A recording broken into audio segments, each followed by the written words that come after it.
හැමෝටම වෙලා තියෙන සිද්ධිත් එක්ක ඒ වයින් එයාලා ලැබිය සතුටක් වුණාට මට නම් මේ දේ දැන් මතක් වෙනකොට ඇත්තටම හිතට දැනෙන්නේ මහා ලැජ්ජාවක්. මේක සිද්ධ වුණේ දැන් සෑහෙන කාලයකට කලින්. ඒත් ඒක මට අද වගේම මතකයි. ගෑනු ළමයි 3 දෙනෙක් ඉන්න පවුලේ මද්දමුයි උනේ මං. අපේ අක්කා වගේම නංගිත් ටිකක් ලැජ්ජාශීලී දෙන්නෙක්.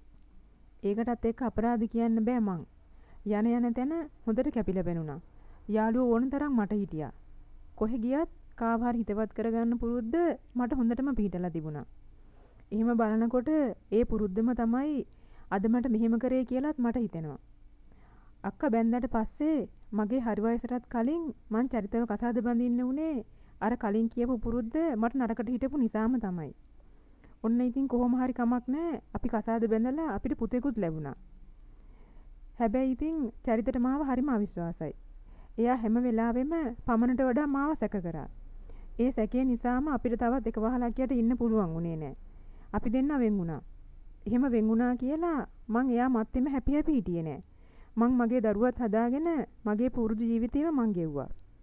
ඔය කාලේ තමයි රජිත මගේ ජීවිතේට ආවේ. එයා බැඳපු කෙනෙක් නම් නෙවෙයි. ඒත් මට එයාගෙන් ගැලවීමක් තිබුණෙම නැහැ.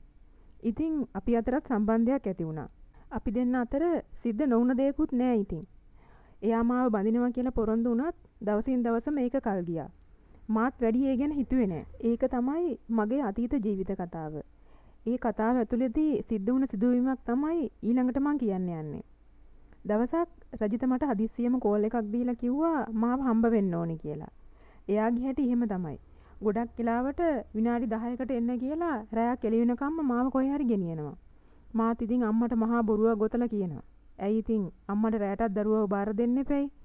එදත් ඉතින් මං අම්මට කිව්වා බඩු වගයක් ගන්න තියෙනවා. ඒක නිසා මං ටවුන් එකට යනවා කියලා පුතාවත් බාර දීලා මං බස් හෝල්ට් එකට ආවේ බස් එකේ යන්න. එහෙම ඇවිත් සෑහෙන වෙලාවක් ගියත් බස් එකක් ආවේ නැහැ. අනිත් එක කොහෙදෝ නැති වැස්සකුත් ඒ වෙලාවෙම පටන් ගත්තා. දැන් ඉතින් මොකද කරන්න කියලා මං හිත ඉන්නකොට තමයි චානක මල්ලිගේ වීල් එක ඇවිත් මං ගාවම නැවැත්තුවේ. එයාත් ටිකක් එක විදියක කෙනෙක්. කාලයක් මගේ පස්සෙන්ම වැටිලා හිටියා. කොහෙද යන්නේ? ටවුන් එකට නම් මාත් යන්නේ ටවුන් එකට තමයි කියලා එයා කිව්වා. මටත් ඉතින් වෙන කරන්න දෙයක් තිබුණේ නැහැ. එහෙන් අර මිනිස්සයා කෝල් ගන්නවා හොගාලා. ඒ නිසාම දෙපාරක් නොහිතම මං වීල් එකට නැග්ගා. වීල් එකේ දෙපැත්තෙම කර්ටන් වහලා තිබුණේ.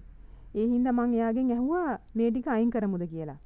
ඊට පස්සේ එයා කිව්වා එපාකේ ඇතුළේ තෙමෙන හින්දා යෝව දාලා තියෙන්නේ. ඕවා ඉතින් ඔහොමම තිබුණාවේ කියලා. මාත් ඉතින් ඊට පස්සේ මොනවත් කියන්න ගියේ නැහැ. එහෙම ටික දුරක් යනකොට ඉස්සරහා තියෙන කණ්ණාඩියෙන් මන් දිහා බල බල එක එක විකාර කියවන්න පටන් ගත්තා. අද කොල්ලා එක නයිට් එකකට යන්නේ නේද කියලා මේ අකා මගෙන් අහනවා. මාත් ඒවට එක එක උත්තර දීදී ආවා රජිත එන්න කියපු තැනටම. වීල් එකේ ඉඳන්ම මං වටපිට බැලුවේ බහින්න බැරි තරම් වැස්ස නිසා. ඒත් රජිත පේන්න අහලකවත් හිටියේ නෑ. කොහොම හරි මං රජිතව හොයන අතරේ චානික මල්ලි මගේ ළඟටම ඇවිත් මාව තුරුල් කරන් මගේ ළඟින්ම ඉඳගත්තා.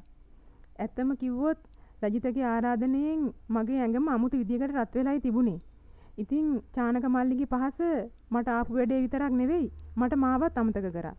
එයා සෑහෙන වෙලාවක් මාව තුරුල් කරන් එක එක දේවල් කරේ වීල් එකේ ඇතුළේදීමයි.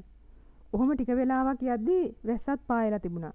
අපි ඉස්සරහා තිබුණ කඩේ ඇතුළේ ඉඳන් එකපාරටම එළියට ආවේ රජිත. හැබැයි එයා අපිව දැක්කේ නෑ. අනික කර්ටන් දාලානේ තිබුණෙත්. මං ඉක්මනට චානකට රජිතව පෙන්නුවා. මිනිහත් සෑහෙන්න බය වුණා. ඉක්මනටම එයාගේ සීට් එකට පැනලා වීල් එක ටිකක් ඈතට අරන් ගිහින් මට බහින්න කිව්වා. මාත් ඉතින් වීල් එකෙන් බැහැලා මොනවත් නොදන්න ගානට රජිත ළඟට ගියා. හැබැයි මාව වෙවුලනවා ඉතින්. එයා මගේ මූණ දිහා හොඳට බලලා මොකෝ මූණ රතු වෙලා කියලා ඇහුවත් සිද්ධ වුණ කිසිම දෙයක් එයා දැනගත්තේ නෑ. අපේ දවස් එදා ගෙවිලා ගියෙත් හරිම ආදරෙන් රූම් එකක. ඒත් මාව නම් හිරිවැඩිලා හිටියේ. එයාට මොනවම හරි දැනෙයි කියලා. එදා ඒ දේවල් හිතට සතුටක් ගෙනාවත් දැන් නම් එහෙම නෑ. මොකද රජිතවත් චානකවත් මගේ ජීවිතේ කොටස්කාරය වුණේ නැති නිසා. මේ වෙනකම්ම කොහොමත් එහෙම වෙන හේකුත් නෑ. මොකද දැන් මාත් වයසයි.